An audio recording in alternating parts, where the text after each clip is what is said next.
Alright, what's up, y'all? Back at it once again. This is Koski of Fun Day up here dropping this, African history. Before I get into it, I like to thank my ancestors for giving me knowledge, wisdom, and understanding. And I also like to thank you, for watching and subscribing to the channel, and just learning this history with me, as I spit it on out there. In this one, we're going to talk about a man who's not really known, should be known a lot more in African history and get more praises, Alexander Crummell. Alexander Crummell, Black Evangelist and Negro Pan-Nationalist. In response to their situation as described by the minority in a white society, many Negro Americans in the last century became advocates of immigration to Africa. Many had despaired and even become first-class citizens in America and sought their future in Africa. Some escaped from slavery through emancipation immigration, while others envisioned not only freedom or wealth, but improved status for their race and the African state regenerated through their own efforts. Nation building. With Britain's independence to West African state in Liberia in 1847, came the focus of such nationalist aspirations. In the third quarter of the 19th century, Reverend Alexander Crummell, Alexander Divine, and Pan-Negro Nationalist, was a prominent exponent of the destiny of Negroes in the Regeneration of Africa. Crummell, 1819 to 1898, was a scholar, teacher, propagandist, and a mystic, and above all, a lifetime champion of his race. Proud of his pure African ancestry, he always believed in the future greatness of his race. His father, Boston Crummell, had set him in a practice of the Timmin tribe, which had been stolen from the environments of Sierra Leone about 1780, when he was 13 years of age. According to Crummell, as a child, his mind was filled with visions of Africa, supplied by his father, remembrance of his own childhood. He was so inspired by the tales of different tribes and customs that he resolved in early life to go to Africa. But Crummell did not have his chance until he experienced many years of bitter frustration and discrimination in America. His trials began with his efforts to attain an education. After receiving an elementary education at African School No. 2, established by the Manumission Society in New York, Crummell had to gain the rest of his education through dogged determination. He was driven out of one school in Canaan, New Hampshire, by gunpoint, but later finished his secondary education at the Ojeda Institute in Whitesboro, New York. It is worth noting that it is a common heritage among pan-Negro figures in suffering discrimination in America. This even includes West Indian Negroes such as Edward W. Blyton, Robert Campbell, and Marcus Garvey. With the hope of becoming a minister, Crummell applied in 1837 to the General Theology Seminar at the Apostolic Church, but was refused admission because of his race. After a number of other futile attempts, he was received as a candidate of the Holy Orders in 1940 under the direction of Reverend Peter Williams, his family pastor, and in 1844 was an ordained minister. His duties in Providence, Rhode Island, but because he was unhappy with a small number of Negroes in the parish, he attempted to secure a prominent appointment elsewhere. Over and over again in New York and Philadelphia, he was rejected because of his race. Finally, through the influence of Reverend Williams, Crummell secured an appointment in New York. During these days, the 1840s, he was against immigration, but was not fully in favor of integration. Then in 1947, Crummell sailed for England for funds to begin a Negro church. As he had opportunity to study at the Queen's College at Cambridge University, from where he received a Bachelor in Arts degree, and he remained in England for 5 years. In 1853, Crummell fulfilled his boyhood resolution and traveled to Liberia as a missionary. Impressed with the independent African state, he became a citizen and remained in the country for 20 years. In Africa, he had the opportunity to utilize his abilities as an orator, counselor, and a preacher. For the most part, Crummell had the double post as a rector of the parish and a professor of moral philosophy in Liberia College. During these years, 1853 to 1873, he sought to bring about reform in Liberian society and immigration to Liberia and the Christianization of the indigenous peoples. In 1861, Crummell, together with E.W. Blyton and J.D. Johnson, was commissioned by the Liberian legislature to encourage immigration from the United States and the West Indies to Liberia. In this capacity, he traveled to the United States and became known as a lecturer on the progress of Liberia and the responsibility of New World Negroes to Africa. He also propagandized through his letters and sermons, which frequently appear in the pages of African Respiratory, the Journal of the American Colonization Society and a Christian recorder, the organ of the African Methodist Espousal Church. At this time, Crummell went to Africa. The prospects for an improved status of Negroes in America appeared dim. The Fugitive Slave Bill was passed in 1850, followed by the Kansas-Nebraska Act of 1854. Consequently, there was renewed interest in immigration to Liberia, an increase in the annual number of American immigrants throughout the decade. Although Crummell opposed colonization as late as 1844, by mid-century he had attained reproach of the American Colonization Society. He stressed several years later that his original purposes in going to Africa were almost completely missionary in nature. After only 3 days in residing in Liberia, he had been so impressed with the manliness, the thrift, the energy, and the national life which showed themselves that aspirations after citizenship and nationality rose in my bosom.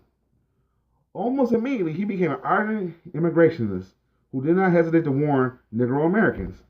Some of my friends can say, "Can't spare the black man, need him here in the United States." It is this really, we need to use the black man for our purposes. The major elements in Crummell's Liberian nationalism and in all of his racial thought were twofold: the absolute faith in God and the dependence on his faith and his belief in the destiny of the Negro race. In his mind, God had a plan for Negroes as he had a plan for others such as the Jews, the Romans, and Jesus Christ. The plan included suffering, discrimination, separation from the fatherland, but it also eventual rewards and redemption.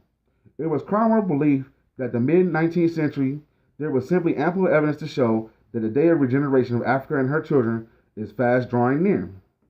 Some of the provisional signs he saw was the abolition of the slave trade, the emancipation of the West Indian Negroes, the establishment of 12 dependent missionaries in Africa, and overwhelming evidence of natural strength and the great moral character of the Negro race, gifts of nature which reflected the training hand of God.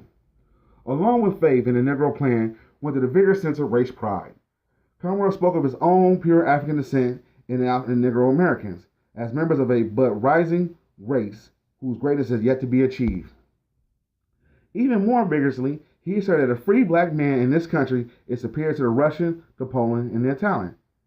Crummell's nationalist and racial thought was quite elaborate. He believed that all nations and people were part of God's family and that each member nation had an obligation to humanity. Liberia was to fulfill this obligation, first of all, by cultivating men of a noble African nationality. Second, it would engage in commerce and thereby produce 3 historical results.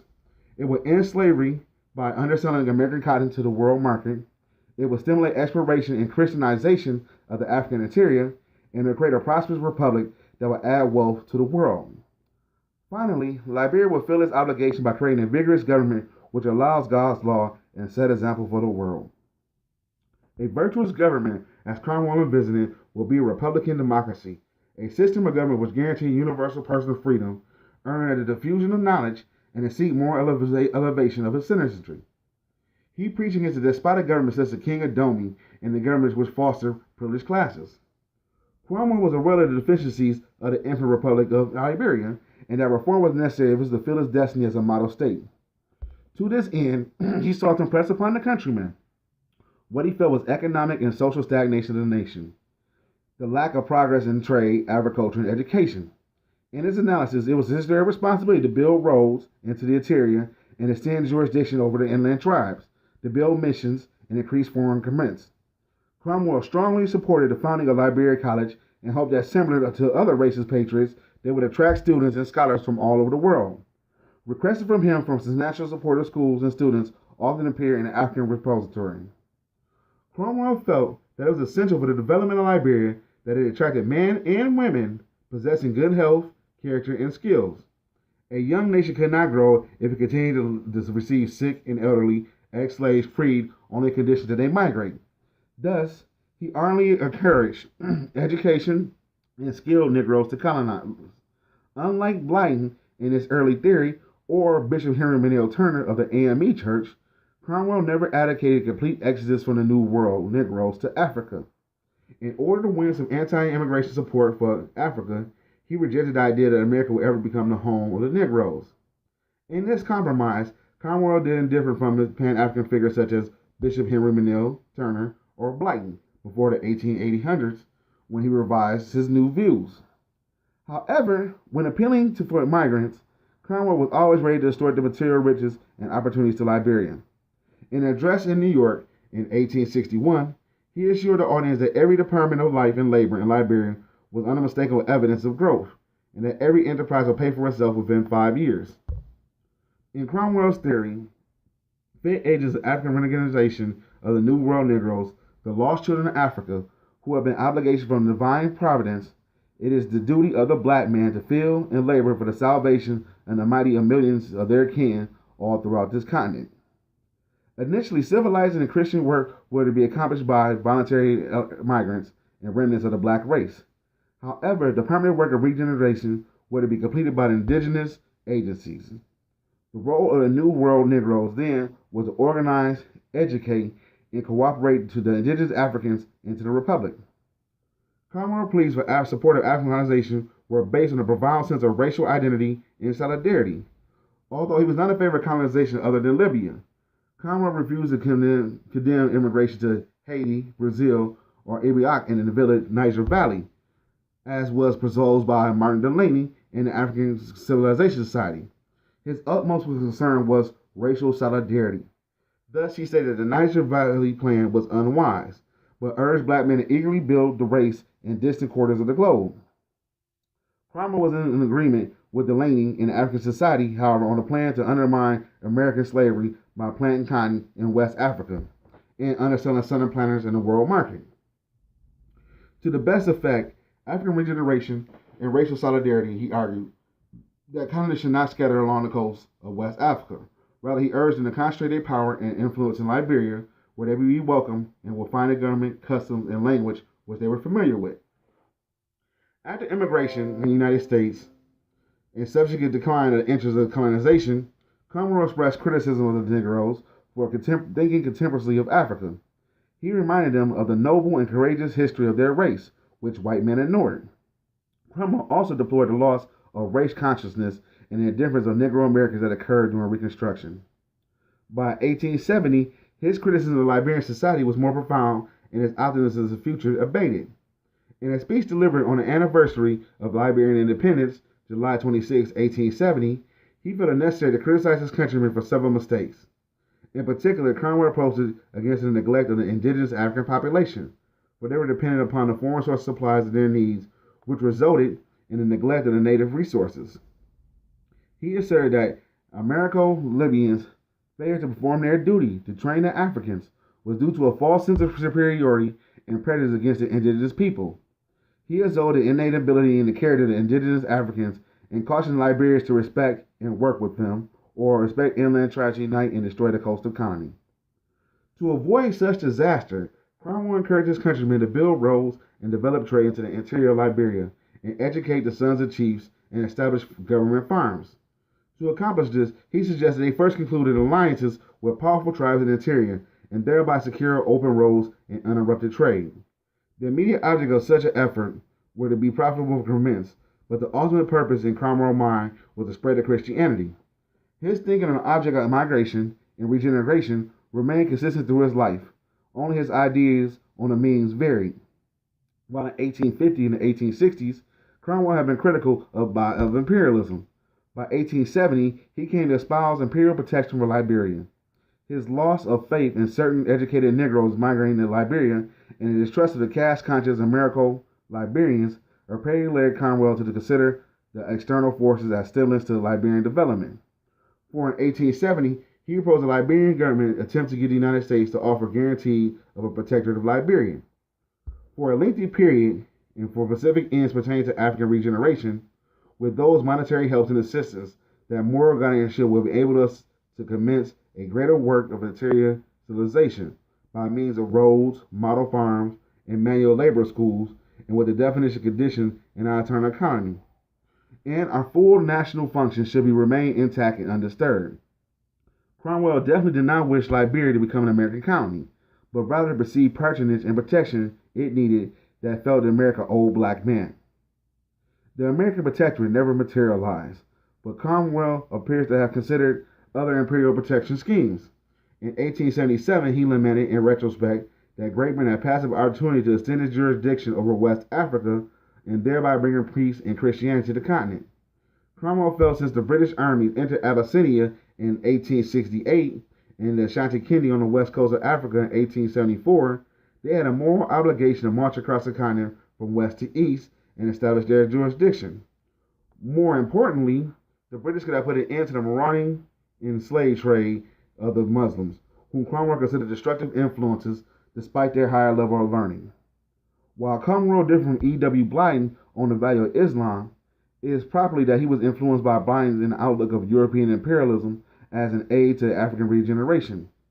Blyden worked to get Britain to extend its jurisdiction throughout West Africa in the belief that an independent African federation will evolve out of such arrangement.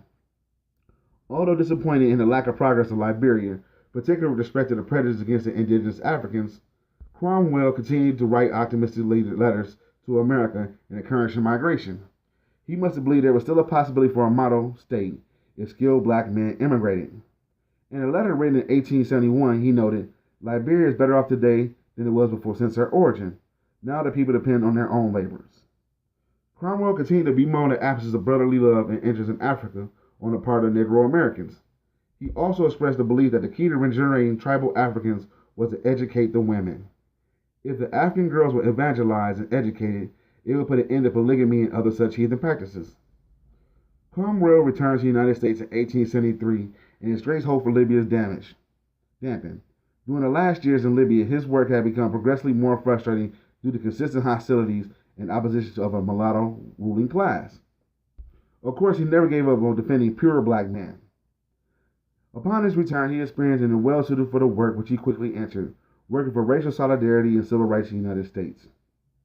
In 1873, Cromwell was in charge of St. Mary's Espousal Mission in Washington, D.C., which expanded to St. Luke Church in 1879, in which he remained pastor until upon his retirement in 1895. The last few years of his life he was spent organizing the American Negro Academy, founded in 1897, as a body of Negro scholars whose purpose was to encourage the development of cultured man and to guide the black masses to a higher level of civilization. During the years of his return, Cromwell remained an ardent spokesman for black nationalism and continued to espouse self-help and separate economic development. In his view, for the Negro to forget that they are a colored people, or to give up separation efforts in Negro organization will be equal to heresy. Black men were to strive for full civil rights and power through separate development. Although that what the race of this country need is power, however, power will grow out of the character and the character of individuals needed in the basis for race organization in order to develop. Instead of political agitation, Cromwell advocated cooperation among blacks for moral and economic advancement. In eschewing politics for self-help, Cromwell differed in his agitations such as Bishop Turner and his own earlier version as a Liberian nationalist. His views are closer to that of those of Booker T. Washington insofar as he emphasized industrial training and self-help. While opposed to integration and colonization, which he labeled as visionary and impractical, Cromwell maintained his interest in Africa and a belief in Negro missionaries as agents of African regeneration. He continued to defend Liberia and point out its humble origins of those who called it a failure. Cromwell proudly called Liberia one of the marvels of modern history. At this point, he expressed that both Liberia and in America after his return. Cromwell remained consistent in his Virgo espousal of race pride, race solidarity, spiritual elevation, and economic development of his race. It is probably this spirit anticism more than any other element of Cromwell philosophy that is noteworthy. It is a mistake to miss Cromwell's work merely because other 19th century Pan-Negro leaders, he failed to achieve the goals of African Regeneration through a large-scale migration or an imperialist schemes. He did not create a Pan-Negro Africanism and African Regeneration. He did give up on the articulate expression and increase his development. He worked lifelong to remind Negroes of their ties to Africa and they should be proud to be black. He strove to improve the race through his own works as a minister to education. As an early theologian of the Negro missionary and movement to Africa, he helped forge a continued connection between Africa and Americas.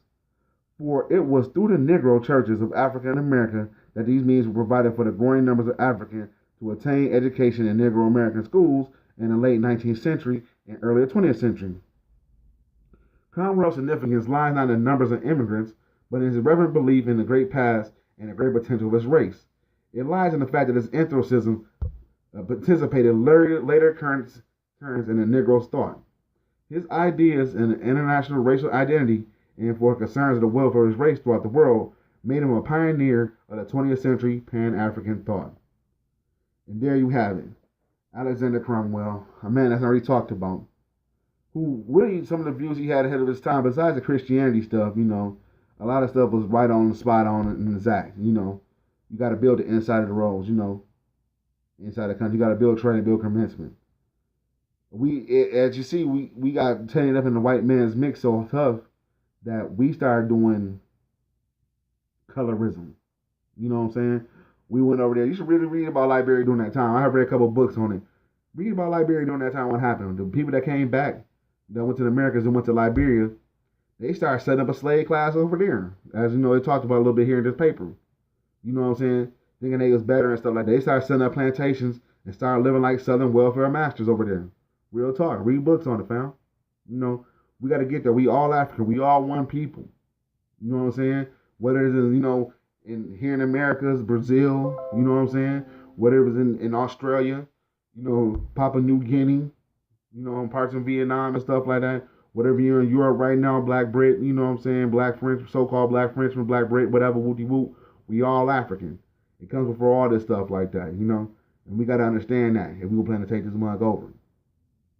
Well, that's a Coast Gift Fun Day. Hope y'all, learn something from my great ancestor, Alexander Cromwell.